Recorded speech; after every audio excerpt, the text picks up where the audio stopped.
Meus irmãos, paz eterna para todos, uma boa noite aí, para você que faz parte desse canal, você que não faz, você do Facebook, você que tem visto as nossas mensagens. É sempre um prazer, meus irmãos, falar com vocês, né, por esse canal. Moro aqui em Unamá, conforme alguns já me conhecem, e hoje eu defendo a escatologia consumada. Para muitos isso é um absurdo, porque geralmente eu sempre fui um cara em busca da verdade, do conhecimento. Me esforcei, estudei bastante em algumas áreas, fiz faculdade teológica, sempre fui um bom pesquisador, mas de 3 anos para cá, muitos que me conhecem hoje me têm como desviado. Mas o que é desviado? De quê? Desviado da religião, desviado de Deus. Tem como alguém se desviar de Deus? Segundo a religião tem, mas segundo a verdade bíblica não. Como alguém vai desviar do seu Criador? Ele nasce como uma criatura e depois ele se faz filho de Deus. Só quem tem essa concepção era antes da cruz, mas depois da cruz, Adão, o primeiro Adão foi destruído, mas o segundo, ele veio e fez novo todas as coisas. Então muitos têm dificuldade de entender esse evangelho que nós compartilhamos, não pregamos, porque entendemos que o evangelho já foi pregado no primeiro século por todo mundo, terra habitada. E hoje nós apenas temos esse canal, temos a nossa reunião aqui, não como aqueles cultos judaicos, mas tentando entender realmente o que aconteceu no primeiro século. O que Paulo tinha em mente quando disse que o fim estava chegando? O que João tinha em mente quando escreveu que já era a última hora? Então, o que Pedro tinha em mente quando diz o fim de todas as coisas tem chegado? Quando Jesus disse em Mateus 24, 34 que não passaria aquela geração. Quando ele disse em Lucas 11, ele disse que ele iria cobrar daquela geração. Jesus disse em Mateus 10, 23 que os discípulos não iriam pregar o Evangelho, ia correr a cidade de Israel até que ele viesse. Em Mateus 16, 27, Jesus diz, olha, o Filho do Homem há de vir na glória do Pai e retribuirá cada um segundo as suas obras. No verso 28, em verdade eu vos digo, algum do que aqui estão não provarão a morte até que veja vir o Filho do Homem. Apocalipse capítulo 1, versículo 7, Jesus diz, eis que venho com as nuvens, até aqueles que me transpassaram iria ver ele. Aí eu pergunto para você, esses homens estão vivos que transpassaram Jesus? Será que Jesus era mentiroso quando ele disse que em breve ele estava voltando? Será que Pedro foi mentiroso quando ele disse que o fim de todas as coisas tinha chegado? Então é dentro dessa indagação que eu procurei a escatologia consumada, o preterismo que prova 100% baseado na Bíblia que todas as profecias já se cumpriu. Mas hoje o nosso tema é esse aí, Jesus não morreu pelos nossos pecados. Se Jesus morreu pelos seus pecados, o que te acusava de pecado? O que acusava o israelita de pecado? O que era pecado segundo eles? João diz que pecado era transgressão da lei. 613 preceitos. Será que Jesus está tirando o pecado hoje ou ele aniquilou o pecado pelo seu único sacrifício? Então, Jesus, meus irmãos, não morreu por mim e nem por você. Você pode querer entender que ele morreu por você, mas a Bíblia não deixa isso claro. Agora, se eu falar para você que nós hoje recebemos o benefício da morte dele, aí sim. A princesa Isabel assinou a Lei Áurea. Ela assinou para os escravos de hoje.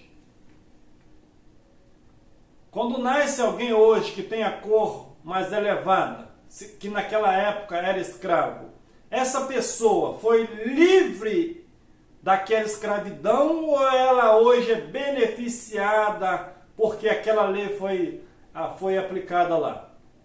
Então, quando Cristo morreu, libertou eles ou libertou nós? É isso que nós precisamos parar um pouquinho, pensar, analisar, ver os textos, para ver se ele morreu por nós ou o seu benefício chegou até nós, ou nós chegamos até esse benefício. Gálatas capítulo 3, versículo 11. E é evidente que pela lei ninguém será justificado diante de Deus, porque o justo viverá pela fé. A pergunta que eu te faço: hoje você é justificado pela lei? Você tem a lei de Moisés como ela aplica na sua vida hoje? Ou você vive por fé? E tem mais ainda, uma fé já consumada. O verso 12. Ora, a lei não é da fé, mas o homem que fizer estas coisas, por ela viverá. Então, quem tentasse viver pela lei eles iriam viver.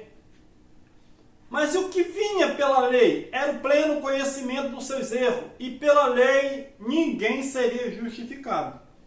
Versículo 13. Cristo nos resgatou da maldição da lei. A pergunta que eu te faço: quando é que você esteve debaixo da lei para ser resgatado da maldição da lei? Você teve algum dia, você é israelita? Você faz parte do primeiro pacto que foi feito no Sinai com sangue? Então, quando eu falo que Jesus não morreu por nós, hoje, aqui no século 21, nós apenas recebemos os benefícios que foi conquistado na cruz, as pessoas me chamam de herege. Mas ele morreu por nós, ele nos resgatou da maldição da lei de Moisés, fazendo-se maldição por nós aqui. Você é o povo que estava ouvindo Paulo falar lá que estava debaixo da maldição, porque está escrito: maldito todo aquele que for pendurado no madeiro. Versículo 14. Para que a bênção de Abraão chegasse aos gentios por Jesus Cristo, e para que pela fé nós recebemos a promessa do Espírito.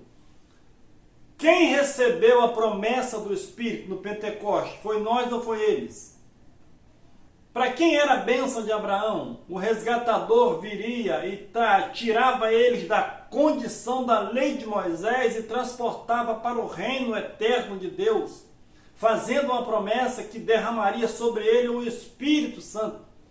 As pessoas pensam que o Espírito Santo está vindo hoje. A pessoa levanta a mão, o Espírito Santo vem. Não, meus irmãos, não é assim não. A promessa que o Espírito Santo seria derramado em todos, e aconteceu no Pentecoste. E aquele que cresce recebia o Espírito Santo, e quem não cresce não recebia, porque tinha que crer. Depois passou para impor as mãos, as pessoas recebiam. E depois do juízo, no ano 70, todos viraram morada de Deus. Isaías capítulo 56, versículo 10. Todos os seus atalaias são cegos, nada sabem, todos são cães, mudos, não podem ladrar, andam adormecidos, estão deitados e gostam de sono. Versículo 11. Estes cães são gulosos, não se pode fartar. Eles são pastores que nada compreendem. Todos eles se tornam para o seu caminho, cada um para a sua ganância, cada um por sua parte. A Bíblia diz em João 10:10 que o ladrão só veio somente para roubar, matar e destruir. As pessoas dizem que é o diabo, mas no texto não tem diabo. E a palavra diabo é adversário. As pessoas criaram também um diabo em Isaías 14 e Ezequiel 28, que fala de um rei. Então aqui, antes da cruz, tinha algum pastor bom? Ou eles eram cangoloso? Dormia e pregava vitória no púlpito. Jesus disse que todos que vieram antes deles, que eram aqueles pastores, era ladrão e salteador. Ele era o bom pastor. E o bom pastor daria vida pelas ovelhas. Você vê alguém dando vida para as ovelhas hoje, antes? Hoje eu publiquei aí um comentário no Facebook, que nem é meu, é de um amigo meu, que eu achei interessante, e é tudo aquilo que eu defendo hoje. Que eu deixei de ser pastor. Mas que absurdo, Simar. É porque você me acha algum texto lá em consagração de pastor? Acha lá e manda aí. Paulo foi consagrado a pastor? Tinha alguém que levava o nome de PR antes do seu nome? Me mostra na Bíblia. Não tem. Então, quando eu entendo hoje que pastor, hoje, ele não existe como um comissionado por Deus, existe comissionado pelos homens, pelo ministério que as pessoas criam. Então, eu não faço parte desses ministérios hoje. As pessoas me criticam. E o Efésios, capítulo 4.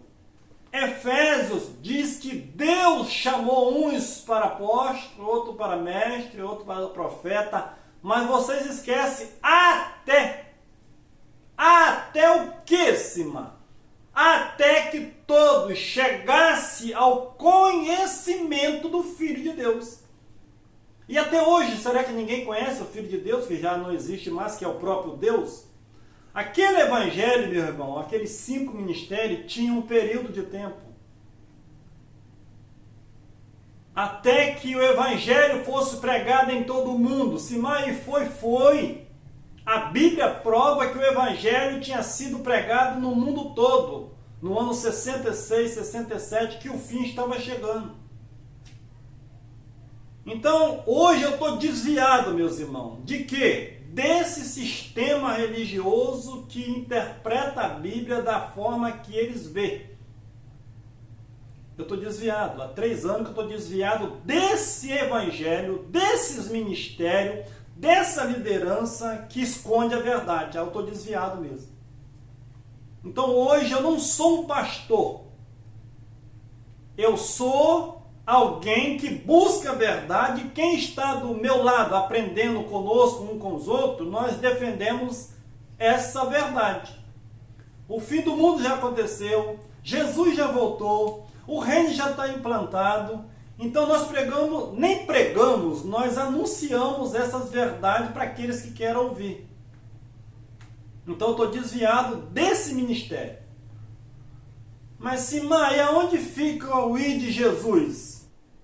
Esses dias eu estava conversando com o irmão e ele disse que Deus chamou ele para pregar o evangelho. Eu falei, glórias a Deus. Ele não me chamou. Mas que absurdo, irmão. Jesus não me chamou não. Porque se ele me chamasse para pregar o evangelho, eu tinha que pregar o evangelho completo. Ide por todo mundo e pregar o evangelho. Bem, em meu nome expulsarão demônio, pegarão na serpente. A casa em que você entrar, se tiver alguém enfermo, você ora. E se tiver alguém morto, ressuscita. Que evangelho é esse que ele chamou nós para pregar? Que nós só pregamos o evangelho e o resto fica para trás. Quando os discípulos, meus irmãos, iam pregar o evangelho, que receberam a ordem de Cristo, eles receberam, nós não. Nós apenas contamos a obra que Deus fez. Eles receberam esse poder. Aonde eles entravam, se tivesse alguém enfermo, eles botavam a mão e curavam. E hoje não. Mas aquilo tinha um período de tempo. Jesus mandou pregar o evangelho, eu falei para ele, mandou. Eu falei, então vai lá em casa que a minha mãe está doente. Já que você prega o evangelho, ora por ela, e ela vai ficar boa. Aí ele correu fora. Mas Simão, então você não acredita na cura? Eu acredito, meu irmão, na cura. Não no ministério de cura. Será que tudo que eu orar Deus vai fazer? Se fosse assim, os hospitais estavam puros. Ninguém iria no médico. Cai na realidade, meu irmão. Deus pode curar? Pode.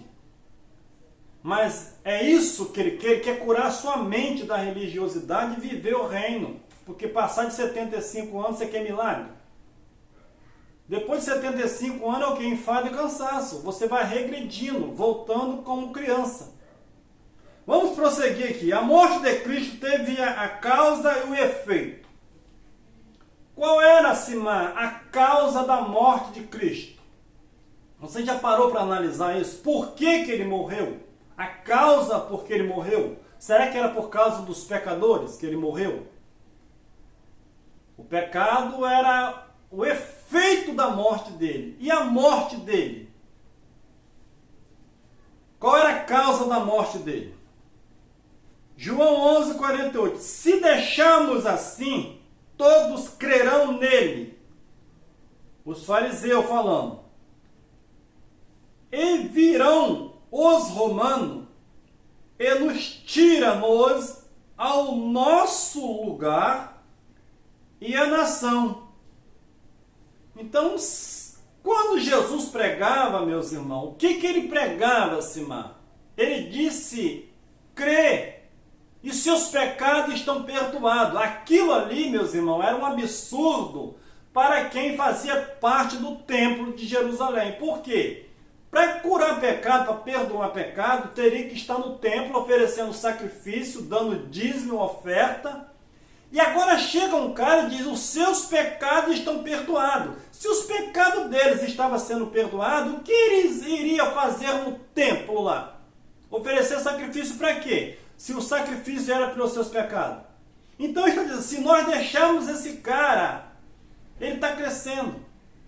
Ele vai, se o povo crer nele, nós vamos fechar o nosso templo. Hoje é assim também. Se as pessoas crerem nesse evangelho, a maioria dos templos é fechado.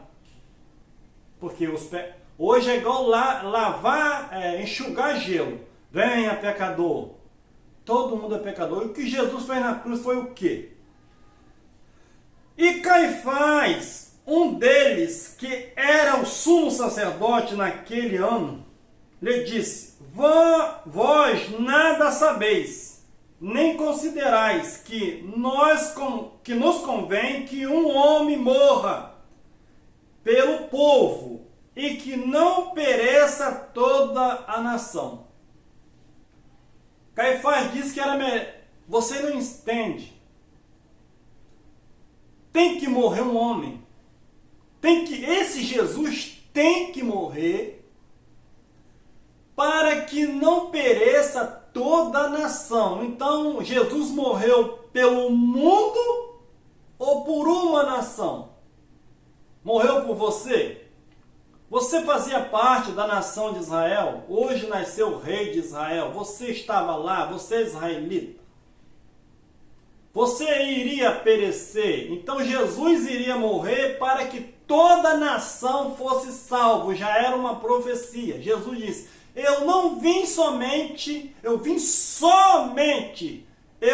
fala bem alto, eu vim somente para as ovelhas perdidas da casa de Israel. Eu vim buscar e salvar quem estava perdido. Você esteve perdido aonde?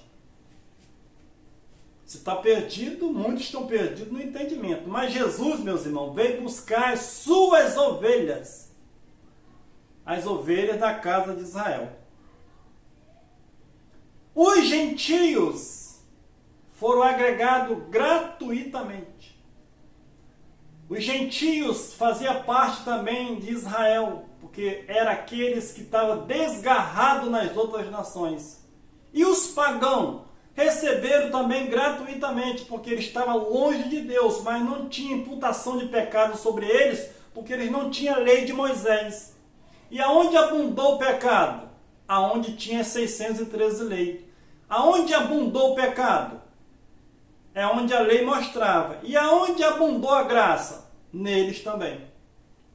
Então a causa que Jesus morreu foi porque Jesus estava destabilizando o templo, as ofertas e aquele sacrifício de animal que ele entrou no templo, fez um chicote, botou os animais para fora, tombou as mesas, ele estava dando prejuízo a essas pessoas. Então a causa foi essa: esse cara vai acabar com a nossa nação, nós vamos dar um fim nele.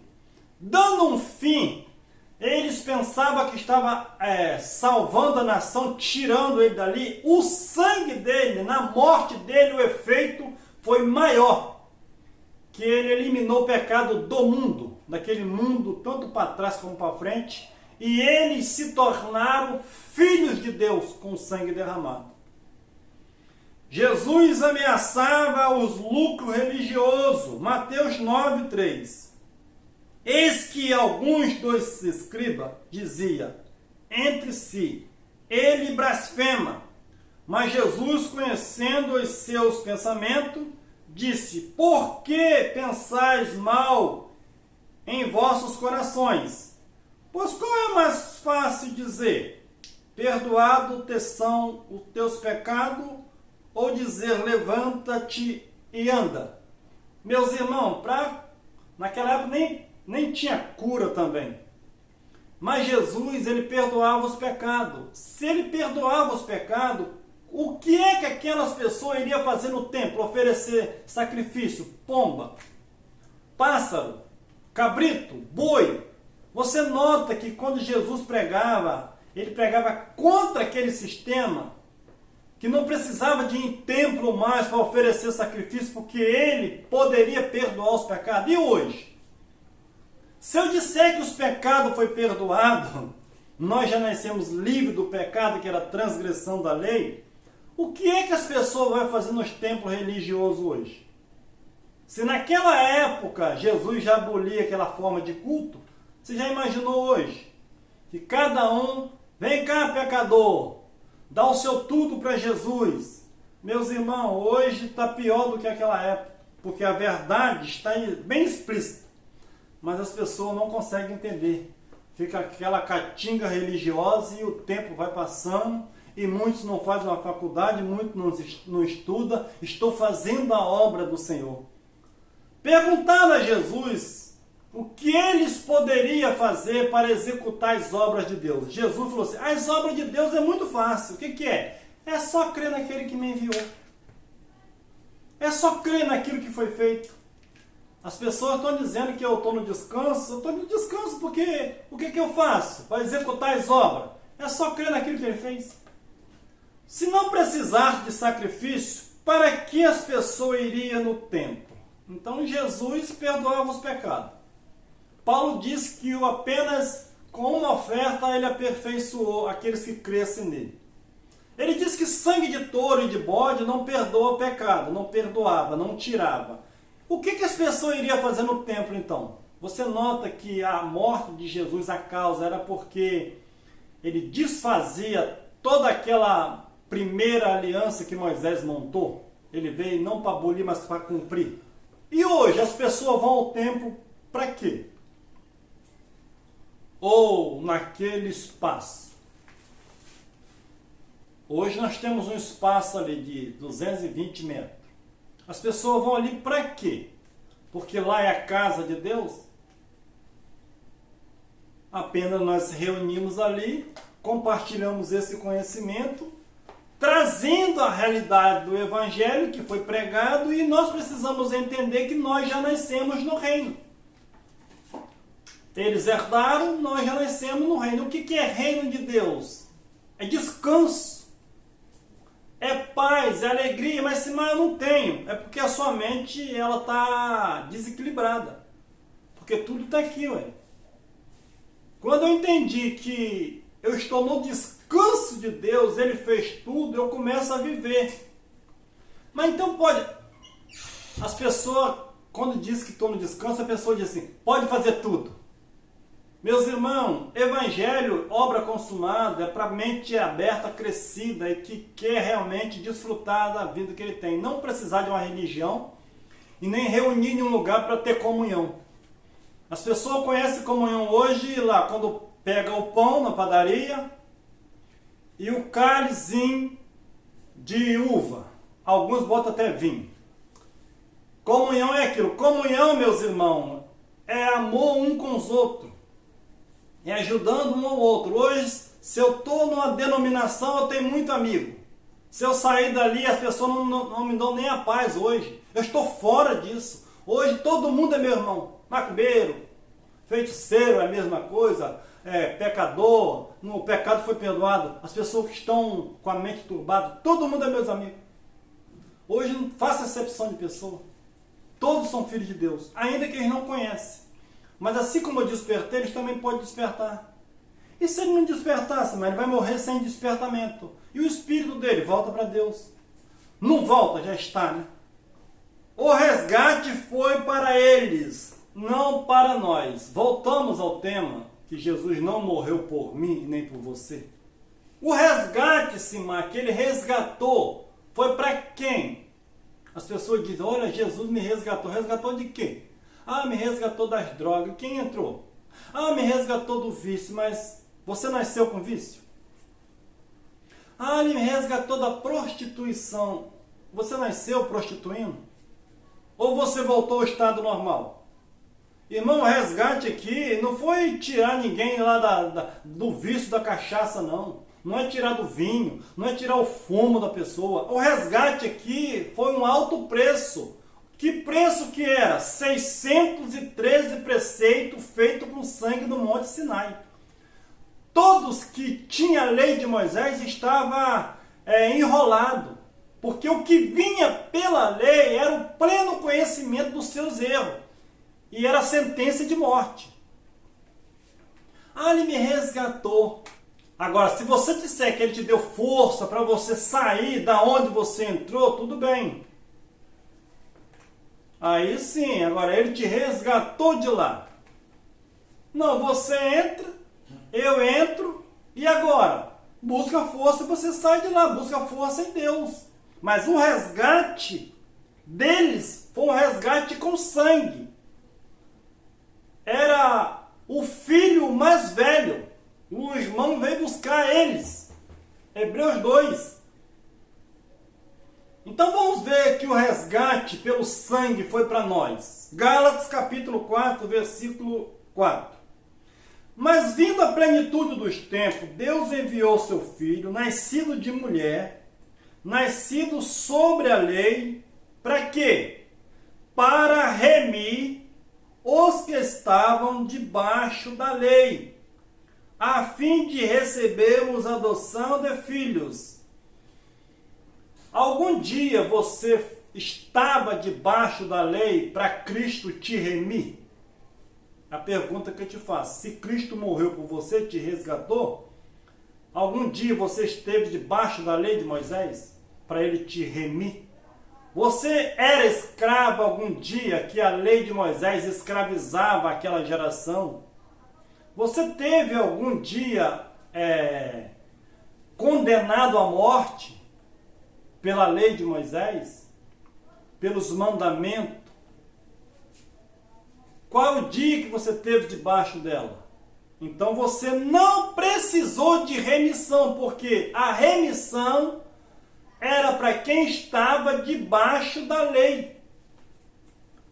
Hebreus capítulo 9, versículo 11. Mas vindo Cristo, o sumo sacerdote dos bens futuros, por um maior e mais perfeito tabernáculo, não feito por mão, isto é, não desta criação, nem por sangue de bode e de bezerro, mas por seu próprio sangue, entrou uma vez no santuário, havendo efetuado uma eterna redenção. Então Jesus está perdoando o pecado? Não.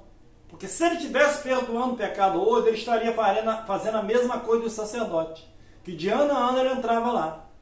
E levando sangue alheia, perdoava, purificava a carne. Mas Jesus ele entrou, quantas vezes o texto está dizendo? Uma vez para sempre. versículo 13. Porque se o sangue dos touros e bodes e a cinza de uma novilha espergida sobre os imundos os santifica quanto à purificação da carne. Então o sangue purificava o quê? A carne. Quanto mais o sangue de Cristo, que pelo Espírito Eterno se ofereceu a si mesmo, imaculado a Deus, purificará as vossas consciências das obras mortas para servirdes ao Deus vivo. Versículo 15. É onde eu quero te mostrar que nós não fomos resgatados pelo sangue, nem o sangue foi para nós. Versículo 15, preste bem atenção.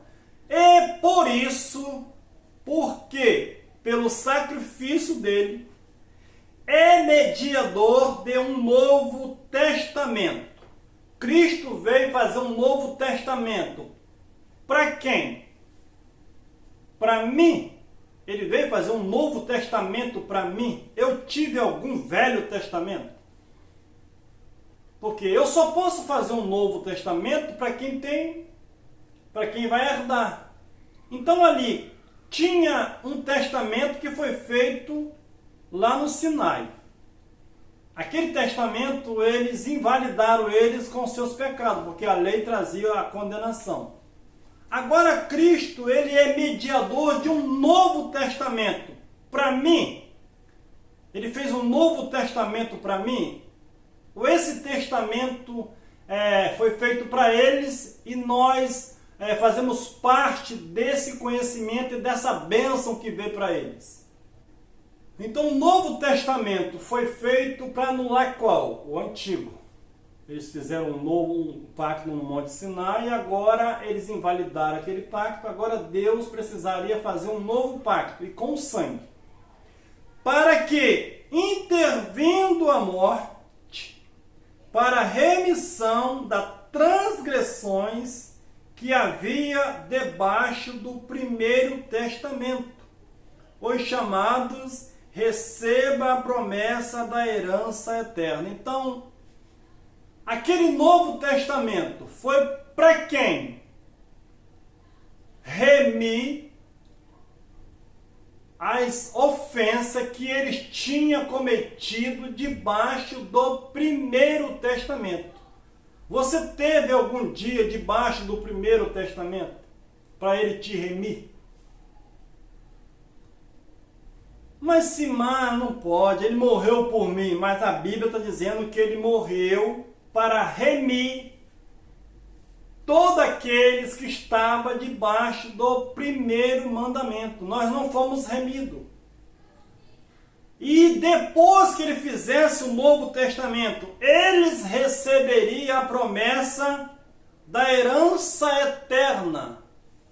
A herança que ele tinha prometido. Depois do resgate, eles se tornaram filhos de Deus. Se eles se tornaram filhos de Deus, quando nós nascemos amaldiçoados por qual testamento? Você nota, irmão, que hoje nós desfrutamos daquilo que foi feito na cruz. Nós não fomos resgatados pelo aquele sacrifício, o sacrifício que ele fez. Hoje nós somos beneficiados. Conforme eu disse na lei da Lei Áurea, se aquela lei não tivesse libertado aqueles escravos, hoje, as pessoas que nasceu hoje, daquela linhagem de escravo, seria escravo também. Então, se aquela lei veio e beneficiou todos aqueles que estavam vivos, eles foram libertos. E o que nasceu da lei para frente? Já nasceu abençoado, já nasceu livre da escravidão. Então hoje, o benefício que foi feito na cruz, pagou o preço, riscou a dívida, jogou o pecado no mar do esquecimento e não lembra dele mais. Como é que hoje eu posso nascer pecador, meus irmãos? Eu estou contradizendo o sacrifício que Cristo fez. Então ele veio, pagou o preço, riscou a dívida e tinha um período de edificação daquela igreja. E dentro daqueles 30 anos a 64, a igreja foi edificada, passou pelo juízo e dali para frente foi estabelecido o reino eterno de Deus. Então, quando eu disse hoje que no Facebook que eu não sou pastor, é porque eu entendo que a obra foi consumada. E Jesus diz, naqueles dias que eu já entendo que nós já estamos nele, já vivemos nele, haveria só um pastor e um só rebanho. Então, o ministério de Efésio, ele teve um tempo até que a igreja fosse edificada. Se a igreja não foi edificada, meus irmãos, Cristo não mora em ninguém. As pessoas pensam que a igreja está sendo edificada. Levanta a mão, aí Jesus vem, está edificado. Não, meus irmãos, ali era no geral. Sobre aquela geração, ele construiria a sua igreja. E a porta do inferno, da sepultura, daqueles que eram contra a igreja, não ia prevalecer.